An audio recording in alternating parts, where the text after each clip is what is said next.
Kalau mengatakan sesat, bagi saya pribadi ya kurang sepakat. Karena itu kalau dalam fikih itu namanya Sesat dalam konteks ini loh ya. Cuman secara fakta lapangan, secara mental berbangsa dan bernegara kita belum siap. Avenue Shalom Alehem.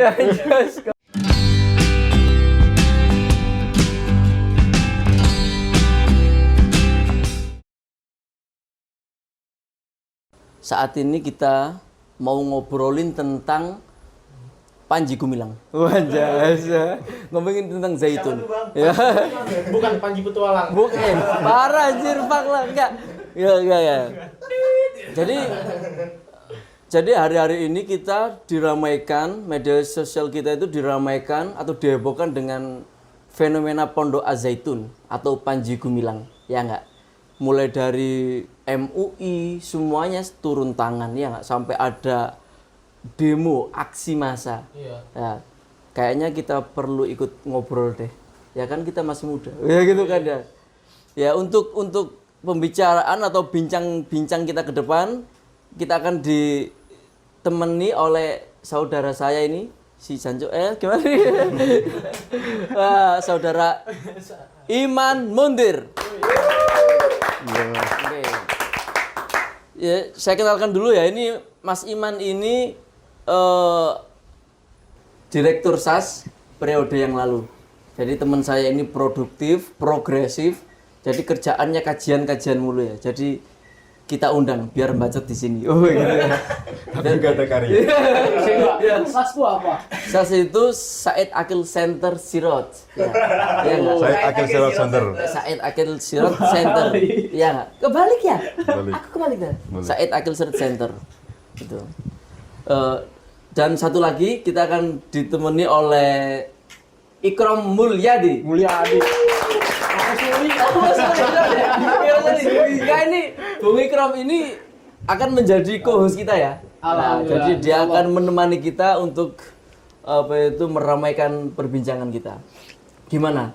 Sehat ya kalian ya? Alhamdulillah. Rabbil alamin. Oh ya, ini sekarang ini rame guys. Jadi ini ya, seperti yang ditulis di kompas.com 23 Juni. Pompas Al-Zaitun disebut terafiliasi NII tapi tetap beroperasi selama 30 tahun. Okay. Terus kita lihat berita yang lain. Bareskrim panggil Panji Gumilang, kasus Al-Zaitun Senin, ya kan? Terus ini dari sindonews.com. Status hukum Panji Gumilang ditentukan pekan depan. Ini dari mana lagi nih? BBC. Al-Zaitun, Panji Gumilang dan dugaan keterkaitan dengan NII. Ya ini. Terus ini di Kompas ya, 3 Juli ini baru banget ya. Panji Gumilang penuhi panggilan Bareskrim terkait kasus dugaan penistaan agama dan masih banyak lagi berita-berita yang bertebaran di media sosial ya. Gimana guys? Menurut kalian Panji Gumilang itu meresahkannya di mana sih? Mungkin Langsung dari Bung Iman aja dulu. mungkin Anda jelasin dulu siapa Ya. itu Panji Gumilang. Ya. Biar nanti teman-teman tuh bisa melihat bahwasannya seorang Panji Gumilang itu mempunyai kekuatan di dalam dunia pendidikan. Karena bagaimanapun bagi saya pribadi Panji Gumilang itu ingin mendobrak suasana yang ada di Indonesia. Saya baik itu suasana yang sifatnya politik maupun suasana yang sifatnya akademis. Ya. Karena dia yang pertama, dia ingin mendobrak bahwasanya boleh yang namanya soft skill itu berjarak atau dalam bahasa tabaut. Tabaut. Social Tabaut. distancing. Social distancing. Social distancing. Memang kalau kita lihat secara secara hukum fikih, Iya. yang namanya hukum sholat atau soft sholat bertabaut itu boleh saja. Iya. Boleh saja. Akan tetapi Rasul itu menganjurkan lebih utama untuk melakukan merapatkan soft. Karena sawu sufakum fa inna tasfatukum min iqamatis shalah. Nah, itu adalah sebuah kesempurnaan dalam melakukan ibadah sholat. Ya. Akan tetapi di sini yang lebih menarik bagi saya pribadi, Iya. adalah Panji Gumilang mencampurkan antara perempuan dan Laki-laki. laki-laki. Oh. Ini yang jarang terjadi di dunia Islam. Dicampur ya? Dicampur Pas sholat. pas sholat. Kemarin kan Iya, video, kesenangan. kemarin kan video yang Iya. viral itu kan. Iya. Iya. Iya. Video yang viral itu kan menunjukkan bahwa Panji Gumilang ingin mengatakan bahwa sholat itu sholat itu bukan syarat sahnya sholat. Iya kan? Tapi ingin menunjukkan ternyata di dalam Islam itu boleh loh Iya. melakukan tabaut atau melakukan berjarak dalam sholat. Tetapi yang masih jadi pertanyaan adalah mengapa Panji Gumilang itu mencampurkan perempuan di dalam safnya laki-laki. Nah itu yang mungkin perlu kita garis bawahi. Karena kalau kita ngomong masalah hukum, apakah itu sholatnya sah? Saya? Sah tapi ma'al karohah. Cuman makruh. Makruh. Ya, sah tetapi itu ma'al karohah. Cuman yang menjadi ikhtilat itu ya jadi sebuah pertanyaan. Iya. Apa? Saya, Ya, itu. saya kan mewakili, mungkin ada teman-teman yang lain yang pakai agak liar kali ya. Misalnya tadi, sampean bilang kalau secara hukum fikih itu boleh tuh sholat social distancing atau bahkan cewek sejajar sama laki-laki kan kayak gitu. Seandainya boleh, lah kok kenapa ada satu pihak mengatakan ini sesat, nggak sesuai ajaran Islam? Nah, itu kira-kira sikapnya itu gimana, Tos? Wong misalnya dalam fikih aja boleh, kok kita sampai melarang-larang atau sampai mengatakan sesat?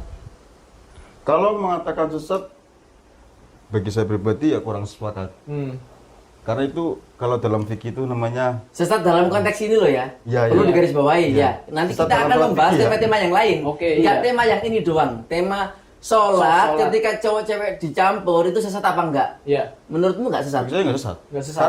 Karena setahu saya itu Darul Ifta tuh pernah memberikan hukum bagaimana Darul Ifta. Darul Ifta. Ngomong sing jelas habis.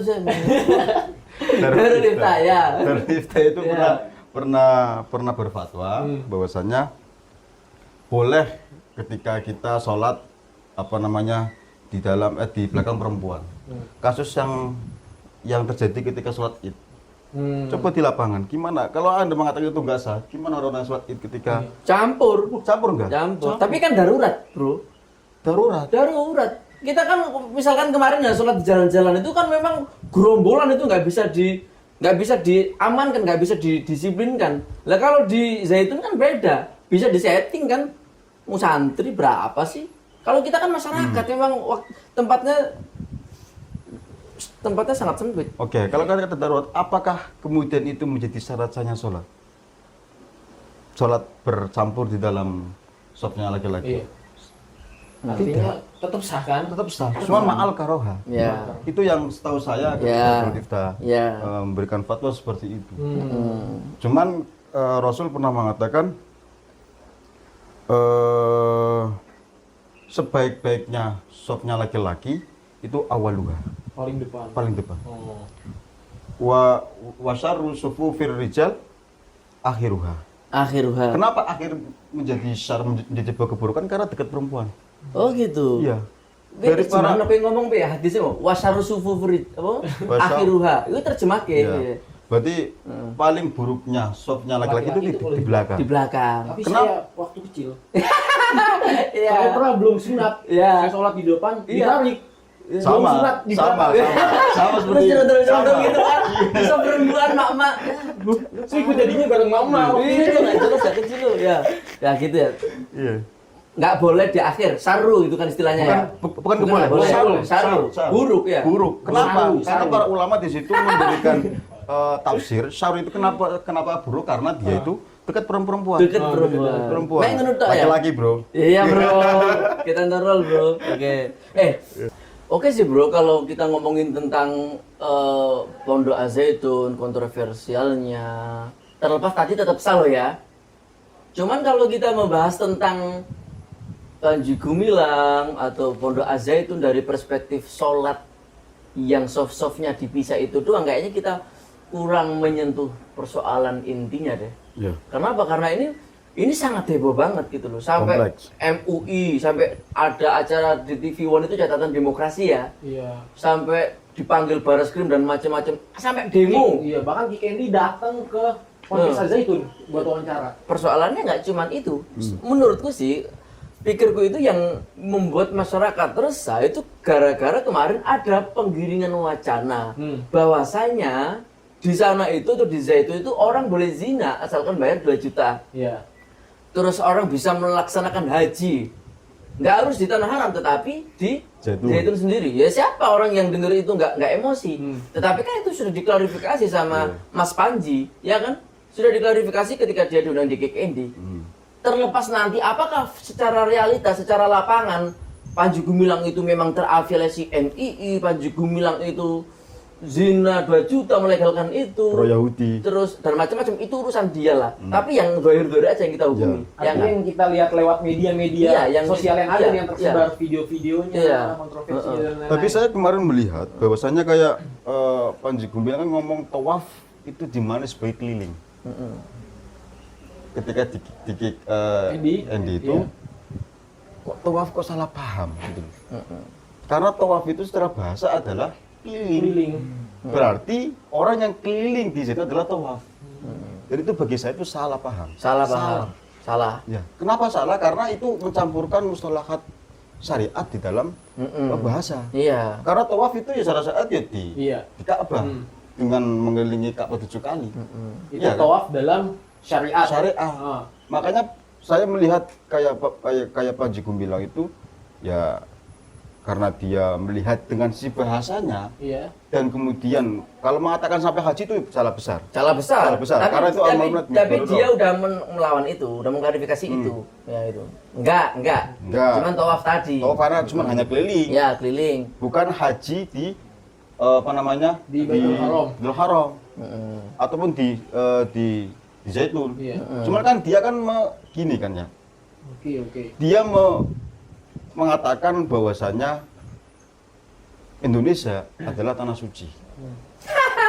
Oh, itu berdasarkan lagu ini, lagu Indonesia Raya. Iya. Ya kan ada yang sense 1, 2, 3, kan ada yang gitu. Dia pakai yang itu. Jadi Iya. ada lagu Indonesia Tanah yang Suci. Dia Iya kan? menyamakan itu dengan Makanya kemarin saya itu dia mengatakan haji di Zaitun karena dia mengatakan bahwa Indonesia adalah tanah suci. Mengapa Anda ingin mati di tanah suci? Oh. Kan kalau di Riril kan banyak kan, Iya. di Riril itu dibalas oleh bapak tua. Bapak tua berjenggot gundul. Bang itu habis tahalul mungkin. Iya, enggak jelas. Dan ternyata emang implikasinya bahaya ya pencampuran sholat itu. Misalnya contoh kita kayak sholat, Iya. ya kan. Misalnya kalau kita mencampurkan antara sholat yang maknanya secara bahasa itu artinya Doa. doa, sama sholat yang kita pahami 5 waktu, bisa aja kita sholat 5 waktu yang gak usah takbiratul ihram dan lain-lain, kita doa aja udah sholat. Nah, itu kan bahaya juga berarti. Iya, Implikasinya. kacau lah. Sama kayak istilah tanah suci. Yang namanya tanah ya suci gitu loh. Masa orang sholat di atas tanah nggak boleh? Tanah suci asalkan nggak ada najis yang kayak gitu. Oh. Cuman kalau itu sudah masuk ke ranah terminologi syariat, Iya. ya nggak? Sudah diartikulasikan sebagai pemaknaan atau pemahaman syariat, penggunaan syariat, ya kan kacau. Tanah suci tetap haram, haram. kayak gitu. Oh ya, ini kemarin itu yang sempat menarik guys ya, soal pernyataan Panji Gumilang tentang mazhab Bung Karno. Itu juga rame juga. Kalau menurut kalian bagaimana? Mas Iman sama Bung Ikrom itu. Jelasin dulu dong, mazhab Bung Karno. Kenapa Panji Gumilang itu ngomong tentang mazhab Bung Karno itu? Ya. Ada yang baca beritanya? Kalau kemarin sih ditanya, ini mazhab apa? Mazhab Bung Karno. Kayak gitu ngomongnya. Mazhab terkait sholat mazhab jamaah fikih itu. kok mazhab Bung Karno itu bagaimana gitu loh. Iya. Ya cuman saya melihat ada tumpukan pola pikir yang salah menurut saya di Panji Gumilang. Iya. Kenapa? Karena Panji Gumilang itu konteksnya adalah untuk ke nasionalisme atau dia itu sedang membantah tentang soft sholat. Oh, Cuman yang saya tangkap dari apa yang dikatakan oleh Panji Gumilang itu adalah dia menjawab atau merespon dari orang yang mempertanyakan soft sholat. Loh, saya ini mazhabnya Bung Karno, bro. iya. Saya itu dari kecil udah melihat Bung Karno. Salaman katanya. salaman katanya, malah salaman ya. Waktu SD salaman. Nah, ini kan menunjukkan bahwasanya ada ketercampuran antara agama dan nasionalisme. Fikih gitu maksudnya. Iya, Soal fikih dan apa namanya bernegara. Oke. Sehingga bagi saya pribadi ya itu perlu dicek lagi apa yang dimaksud mazhab Bung Karno.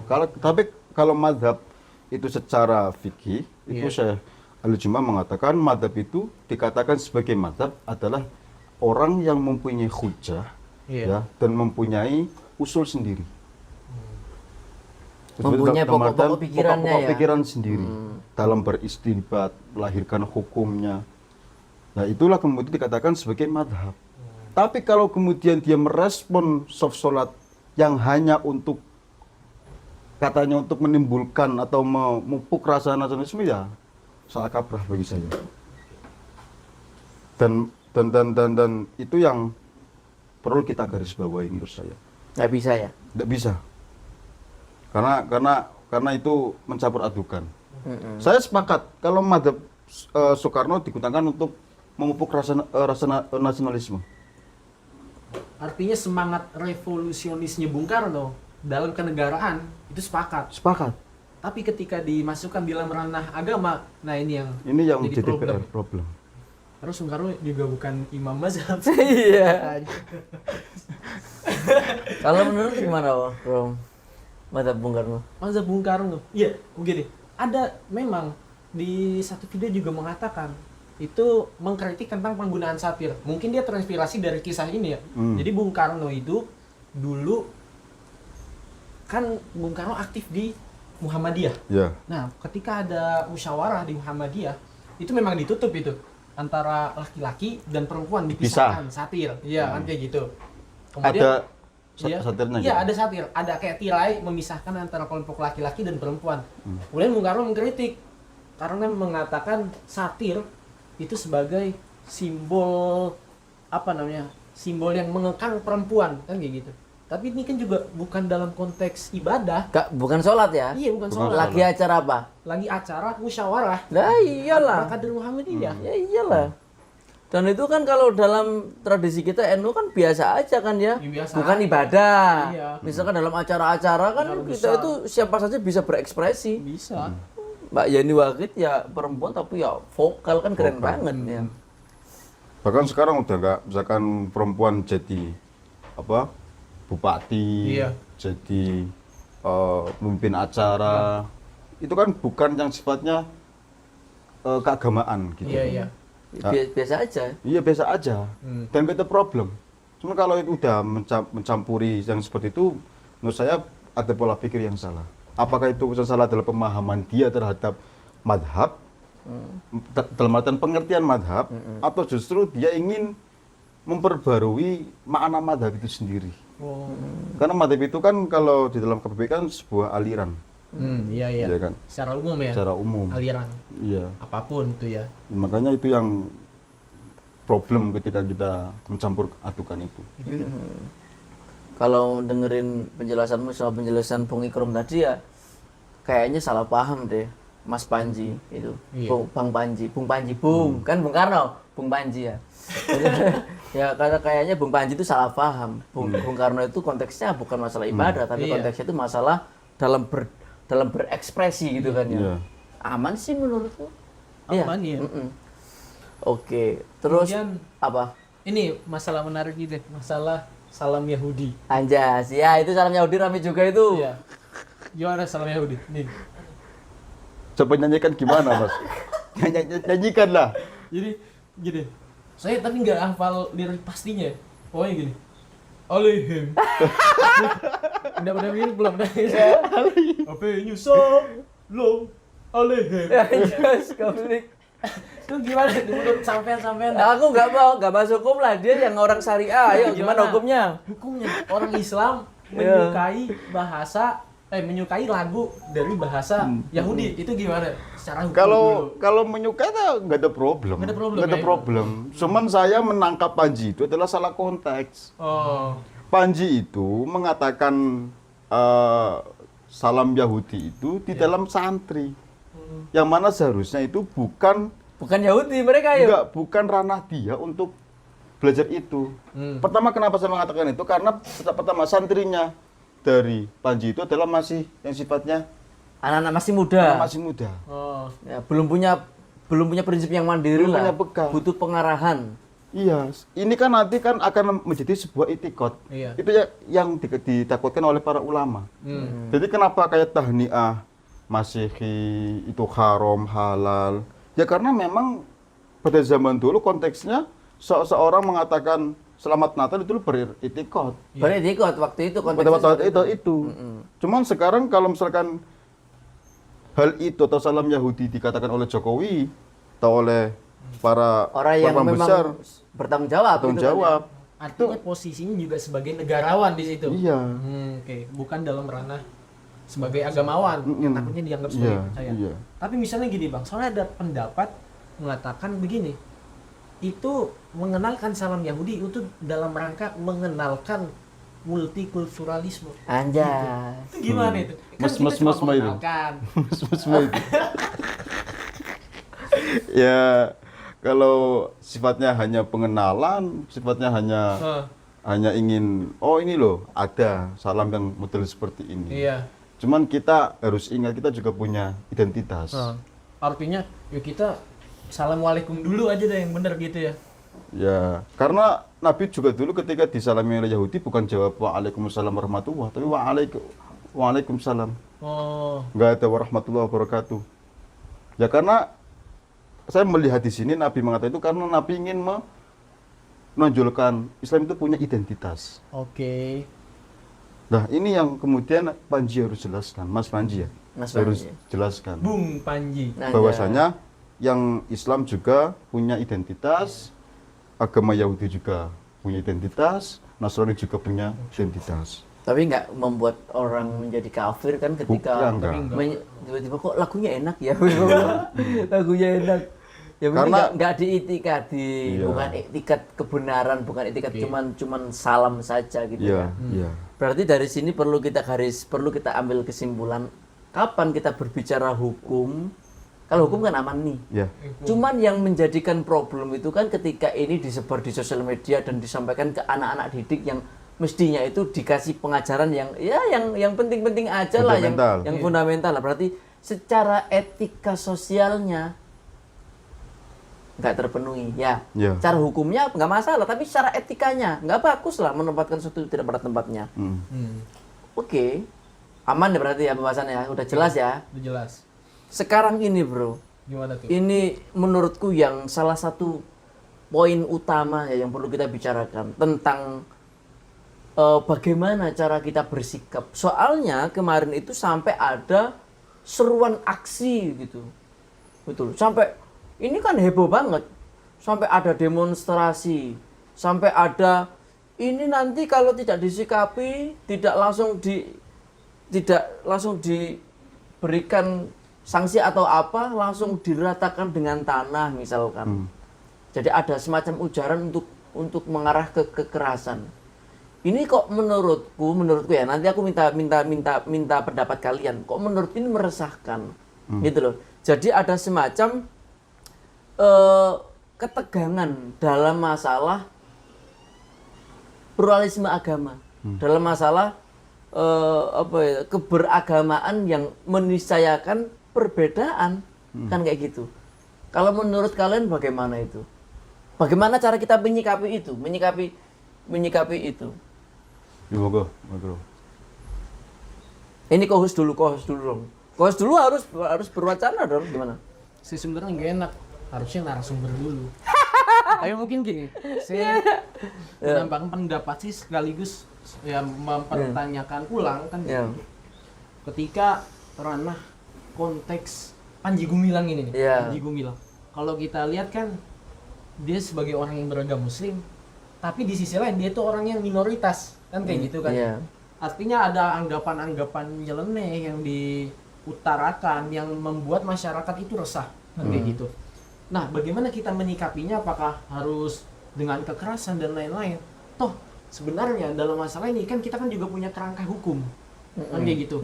Artinya harus ada dua hal yang kita bedakan nih. Yang pertama, Panji Gumilang sebagai orang yang dinyatakan sesat, yang mana kalau mau ngomongin sesat ini kan masalahnya ranahnya agama, ya kan?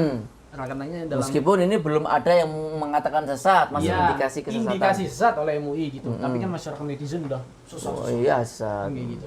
Dan yang kedua, Panji Gumilang ini juga sebagian orang mendorong agar Panji Gumilang ini dipidanakan sebagai orang yang telah menistakan agama. Dalam hal ini padahal sebenarnya agamanya sendiri agama Islam. Nggak iya. Iya kan kayak Nggak gitu. iya. Nah, artinya ada dua hal yang berbeda nih. Yang satu dari sisi agama yaitu terkait kesesatan, yang kedua sisi hukum yang mana terkait pidana atas penistaan agama. Nah, ini kira-kira sebenarnya indikasi sesat, apakah itu bisa juga nanti berimplikasi pada keputusan hukum misalnya? Kalau iya, wah itu kan repot. Dapat. Artinya misalnya gini, kita berbeda pendapat sama orang lain, kan kayak gitu. Kita berbeda pendapat sama orang lain. Kemudian anggapan kita itu dipandang sesat. Yang mana sebenarnya itu bagi kita sendiri itu adalah pendapat yang juga sebenarnya pernah diutarakan oleh para ulama zaman dahulu. Kan kayak gitu. Nah, itu kalau dikatakan sesat artinya sangat lentur kayak gitu. Iya, sangat potensi Sangat untuk potensial. untuk Dan masyarakat sendiri itu juga jadinya karena adanya hukum ini nih. Hukum Undang-Undang 156A ya. 165A. 156A KUHP ya. itu kan tentang Tentang penistaan agama. agama ya. Jadinya masyarakat juga terdorong juga ya kan untuk melakukan kekerasan karena mereka menggunakan tending aling-aling undang-undang itu. Ya. Nah, gimana tuh? Saya melihat fenomena ini adalah fenomena yang maklum terjadi. Karena apa? Karena saya dulu membaca namanya Max Weber Oh iya. tentang sosiologi agama. Oh iya iya. Jadi Max Weber itu meneliti dari zaman Yunani sampai di zaman dia, itu apa faktor yang mendorong orang melakukan sebuah kekerasan atau terdorong. Dalam artian dia faktor apa yang paling mendorong di dalam seseorang. Iya. Itu ternyata adalah sebuah agama. Oh.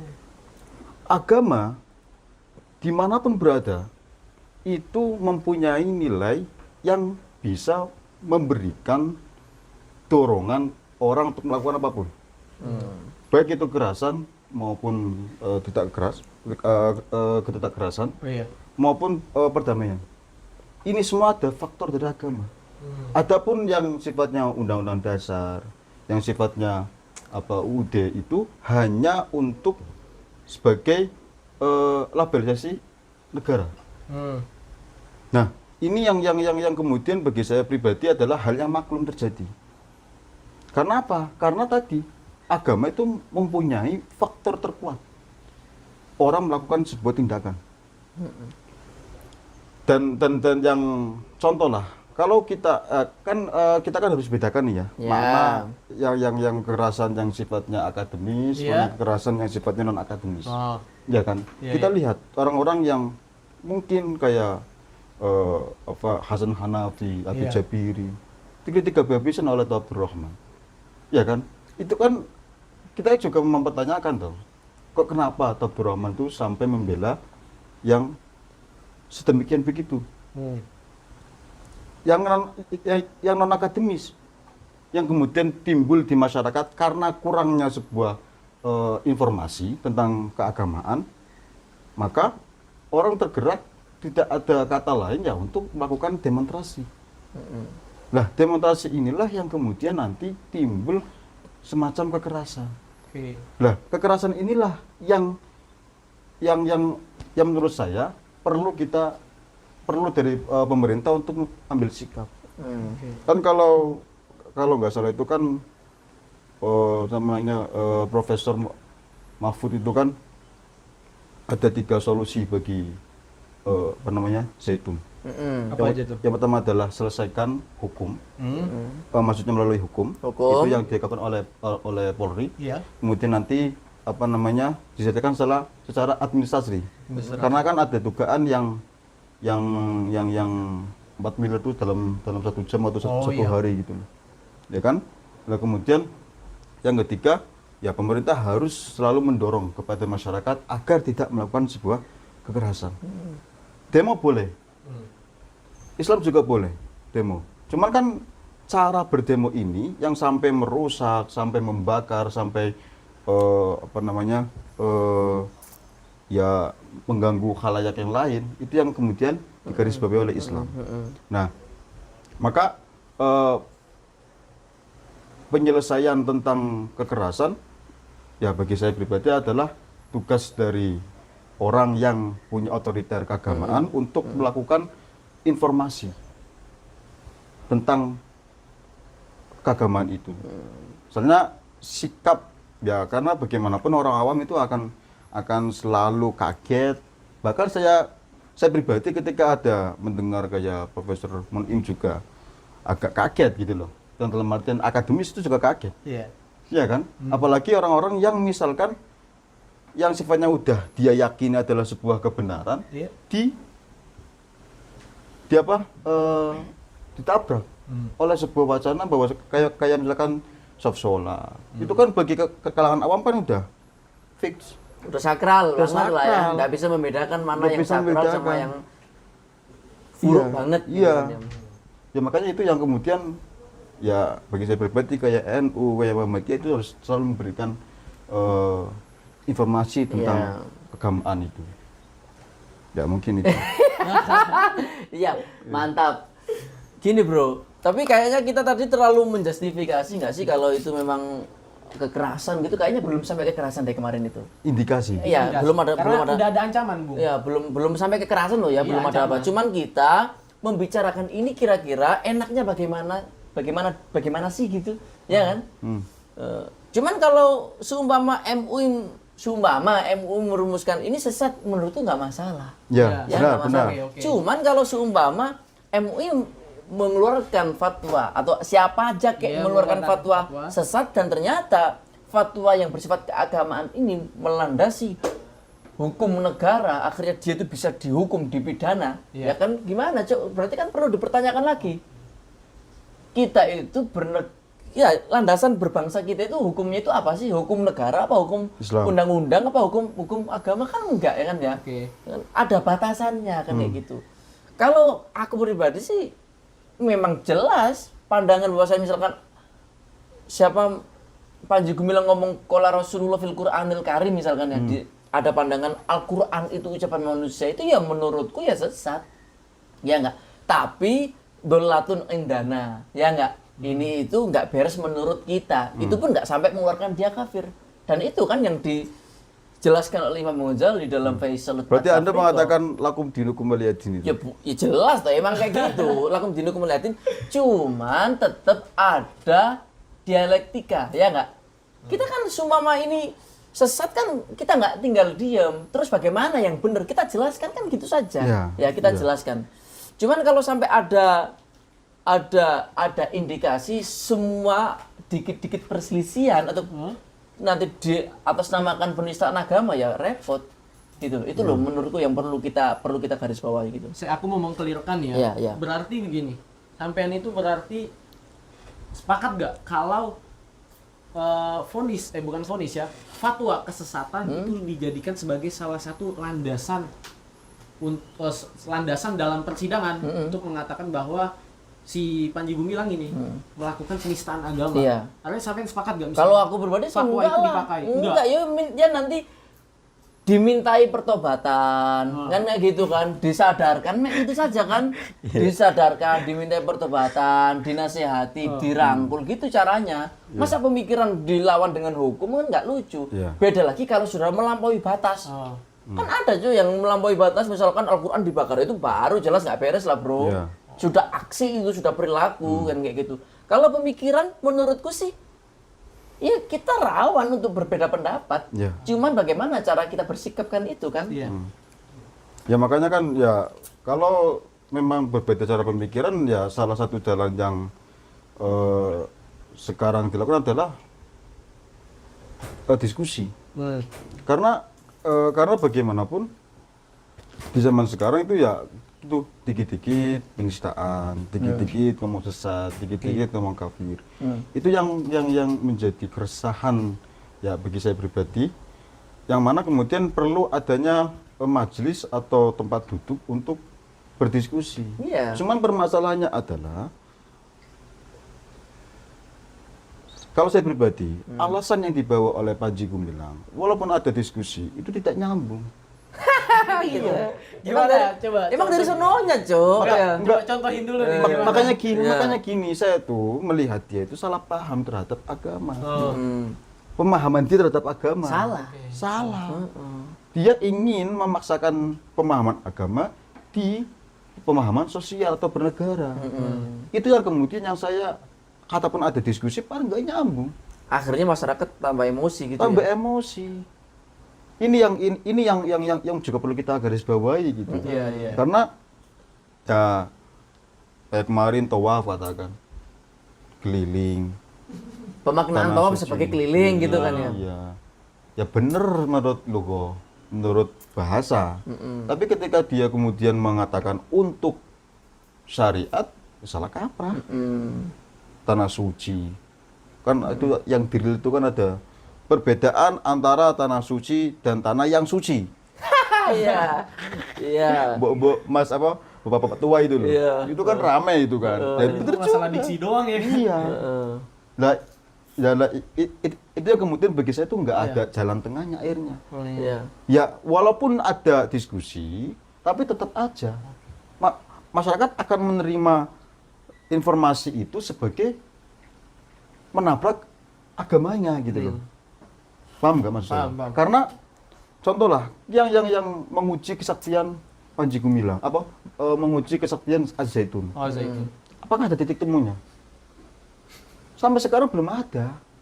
Yang dari pihak Panji ngomong MUI belum datang. Ya. Terus si contohnya MUI ngomong kalau datang tidak diterima, Diterima. ya kayak gitu. Lah. Hal itu yang kemudian bagi saya pribadi ya yang bertanggung jawab negara MUI itu segera mengatakan apakah itu sesat ataupun tidak. Tapi kalau tadi kayak pertanyaan apakah sesat kemudian itu bisa dijadikan untuk landasan dia dikatakan sebagai penistaan? Ya bagi saya pribadi memang tidak. Tidak bisa. Tidak setuju. Ya karena agama ya ketika Pasti ada perselisihan. Iya, pasti ada perselisihan.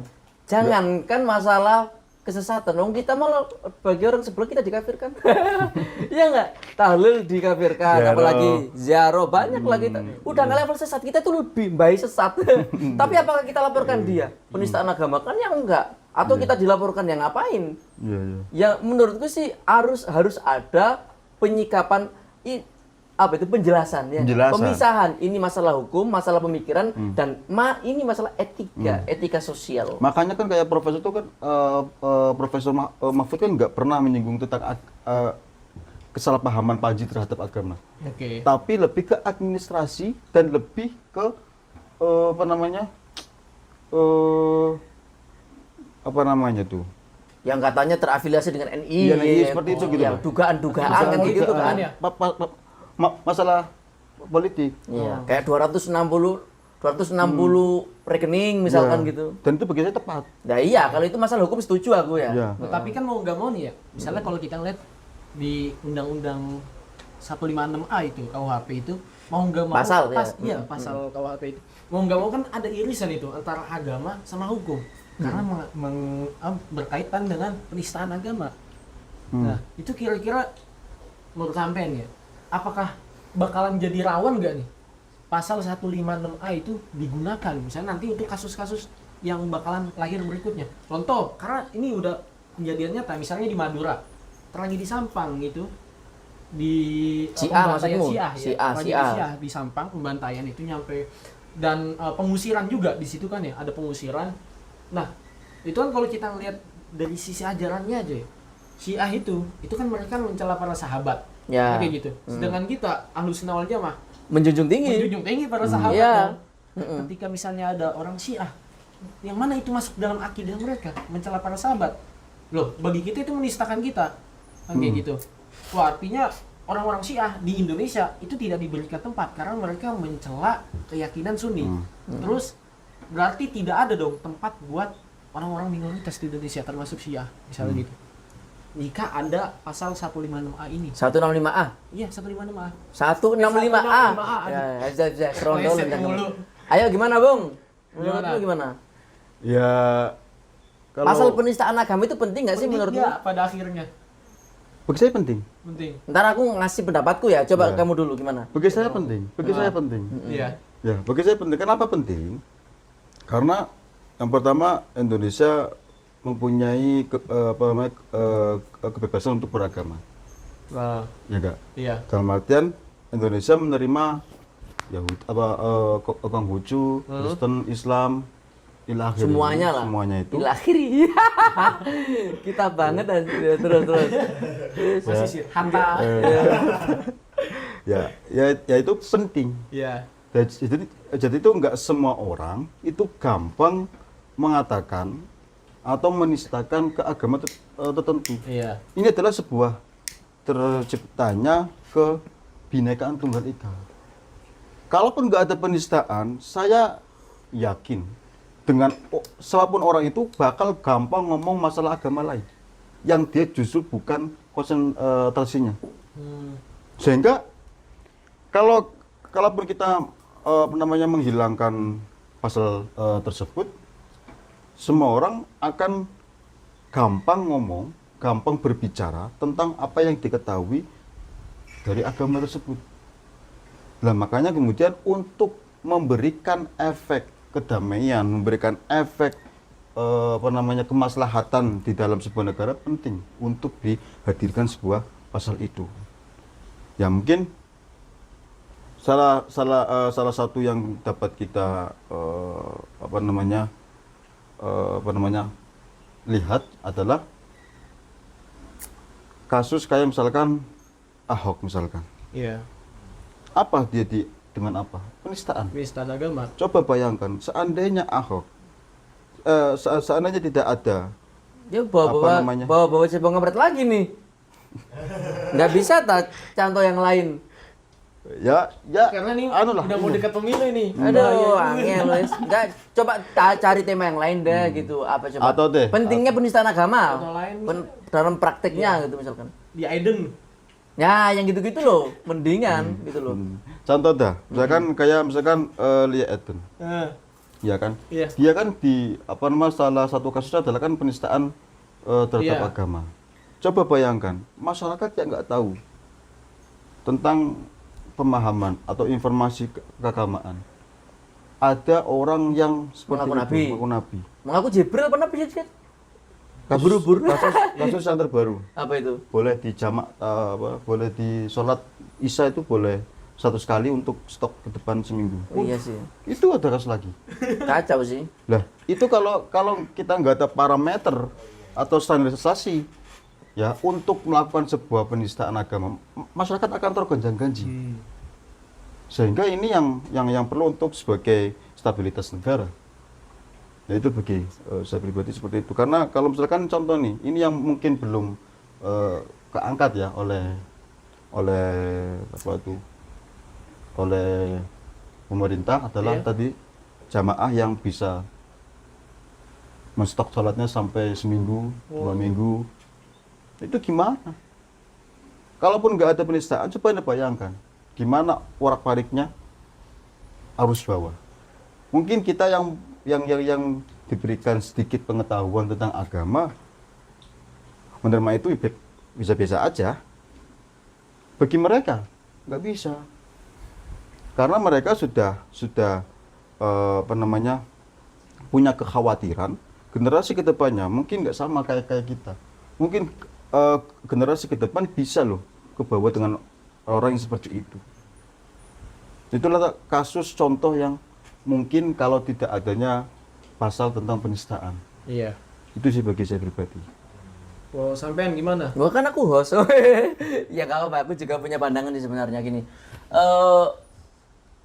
Penistaan agama, pasal penistaan agama itu ya, itu penting secara formal, secara aturan, ya enggak? Karena kan masa kita mengiyakan ada orang Islam Ngomong. menista orang di luar Islam, menista orang Islam itu kita nggak Ya, menginginkan itu, ada batasannya. Cuman secara fakta lapangan, secara mental berbangsa dan bernegara kita belum siap, gitu loh. Jadi secara mental keberagamaan, mental berbangsanya itu kita itu nggak gitu, bro.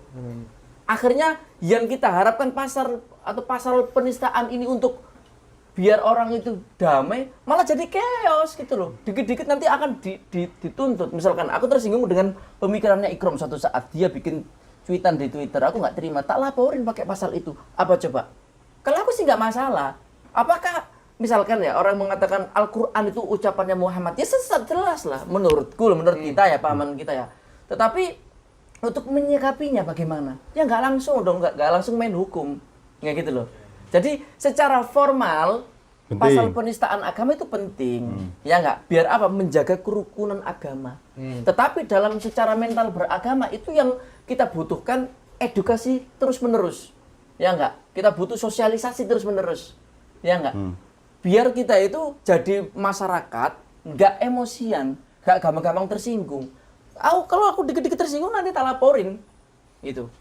Berarti secara mental keberagamaan. Iyalah, wong yang namanya dunia pemikiran itu lebih, kita jujur ya, dunia pemikiran yang kita pelajari itu lebih ekstrim nggak sih? Lebih ekstrim. Iya, lebih Iya ekstrim. nggak? Justru lebih ekstrim. Perselisihan yang ada di buku-buku dalam sejarah itu kan lebih ekstrim kan? Itu yang disampaikan Panji Gumilang misalnya terkait Iya. apa namanya kalam Quran itu kalam Nabi Muhammad. itu kan juga udah perdebatan Di antara zaman para dulu, ulama. abad kedua Hijriah. Sebagai Mihnatu para Khalqiyatul Quran iya, itu. Iya, banyak. Ya kita kan kalau jujur ini itu kalau secara gentle ya, secara intelektual ya, aman-aman saja. Oke. Cuman kan secara mental enggak seperti Belum itu. siap. Orang seperti yang dijelaskan si Mas Janjo ini tadi. Ya. Jadi masyarakat nggak bisa membedakan mana yang benar-benar sakral sama Iya. mana yang bersifat furuk. Ya. Dan itu tugasnya siapa itu buat nyampein itu? Tugas siapa itu? Kamu anjing. Ya tugas kita bersama. Tugas kita bersama. Tugas Aduh, kita. bukan tugas MUI doang. Tugas kita Pemerintah, bersama. Bahkan Tugas kita. saya penting pemerintah loh. Penting perannya buat Lah, mengingatkan itu, mengedukasi. lah ini podcast Madilog ini mengedukasi. Itu mangsamu kita bikin podcast itu dalam ranah mengedukasi diri kita sendiri. Meskipun dari sponsori pemerintah. Gitu. Oh, mesti lu. Ini cut nanti, ini di-cut ini. Alhamdulillah ya kita udah ngobrol lama. Alhamdulillah ya. Alhamdulillah. Kita udah ngalor ngidul. Ya kita nggak Tapi- menginginkan apa-apa, gimana. Nanti kamu yang bikin closing, bentar. Ya nanti kamu bikin santai, kamu bikin closing nanti. Kita nggak menginginkan apa-apa, cuman kita ingin mencari titik jernihnya itu bagaimana sih? Bukan berarti kita itu sok liberal atau bukan. Kita tetap punya prinsip, tetapi Iya. dalam konteks apa kita menetapkan Membedakan. itu? Ayo, closing sekarang closing ya. Ya closing jangan host dan co-host. Narasumber. Ayo closing. Penacara kita yang punya. Iya, ayo. Closing. Apa yang harus kita lakukan? Terus gue ngomong apa ya terserah lah. Ayo, Bang. Udah sore nih. Ayo. Ini closing apa aja? Terserah gue harap ngomong apa lah. Closingan lah. Closing dah nggak? Nggak kira-kira nanti apa sih yang harus kita kerjakan selanjutnya? Apa yang bisa kita pelajari dari ini? Oke. Dari kasus atau dari fenomena Zaitun, Panji Gumilang. Oke, mungkin closing statement ya Ya. adalah untuk berhati-hati dalam Terus baris krim anjir. Terus. Terus. ini kok dikat iki. Enggak, terus. Ini kok dikat iki. Kan podcast, Cuk. Biasa, terus. Ya, maksudnya ini adalah warning bagi masyarakat bahwasanya di dalam beragama dan bernegara kita harus membedakan. Kemudian perlunya kita mencari sosok orang yang menaruh informasi fundamental tentang keagamaan, baik Ya. itu melalui pesantren maupun melalui sebuah lembaga pendidikan yang formal, Terpercaya lah ya. yang terpercaya, yang masyhur. Itu pentingnya. Makanya Islam itu salah satu istimewanya adalah adanya sanad.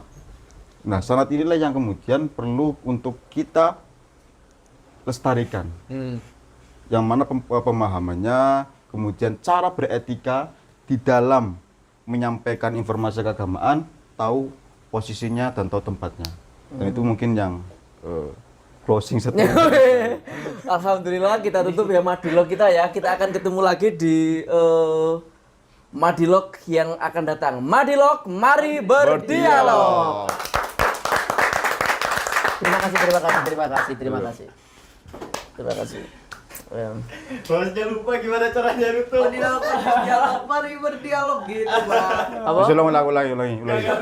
Apa tadi apa? Madilog gitu kan? Majelis dialog, mari berdialog. Kok Ulangi. majelis dialognya nggak ada? Nah, enggak apa-apa. Aman. Kita itu punya banyak kekurangan ya. Makanya kita itu banyak ikhtiar ya. Alhamdulillah.